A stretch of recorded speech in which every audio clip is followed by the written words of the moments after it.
We've advanced within striking distance of Archelon Fortress. Fenrir, the whole reason they started this war is being made right here on this base. It's our duty to wipe this base clear off the map. We've received information that Laysap's elite Alect squadron is now stationed within the fortress. Fenrir's superior combat capabilities and optical camouflage, combined with the skills of Laysap's elite ace pilot, make this threat too dangerous to approach head-on.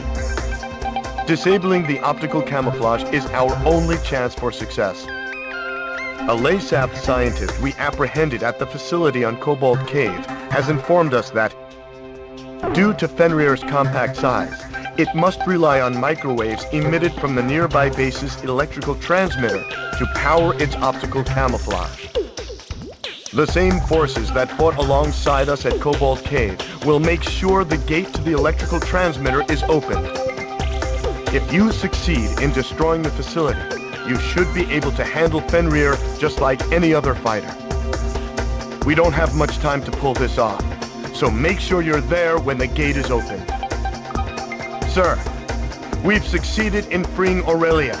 The war should have already been over for us. But someone has to put an end to this. Just make sure you come back alive.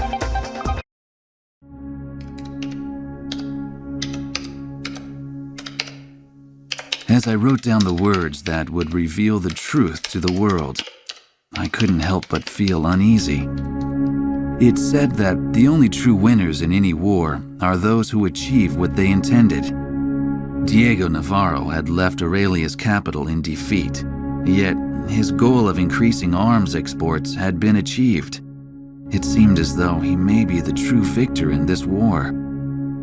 After returning to his homeland, it appears that he now plans to unveil the ultimate weapon before his countrymen. Satellite images of the Archelon fortress will provide the backdrop for his speech to the world. Such audacity must come from his confidence in this ultimate weapon, Fenrir. There's no such thing as a foolproof plan, I whispered to myself as I watched the sun slowly wheel across the sky overhead. Even the country's hero, still in the heat of battle, hadn't returned home for the celebration of victory. The Southern Cross will ensure Navarro's plan ends in failure. Ain't that right?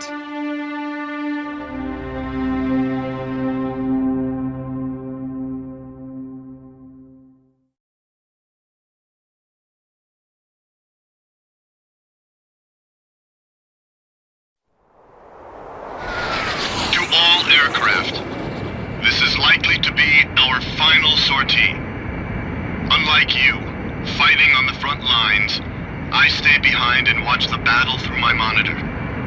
I'm in no position to ask anything from you, but please allow me this one request. End this war and come back home to Aurelia. That is all. This is Aquila 1. Roger that. We need to make certain that nothing like this ever happens again. Isn't that right, Southern Cross? Our lives are in your hands, Southern Cross. Lead the way. We've got a reading on radar. Multiple targets. Aurelian fighters confirmed. Send out the Alect squadron. Affirmative. Alect 1 taking off. Alect 2 taking off.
Navarro's beloved weapon Fenrir were ripped by explosions and engulfed in flames.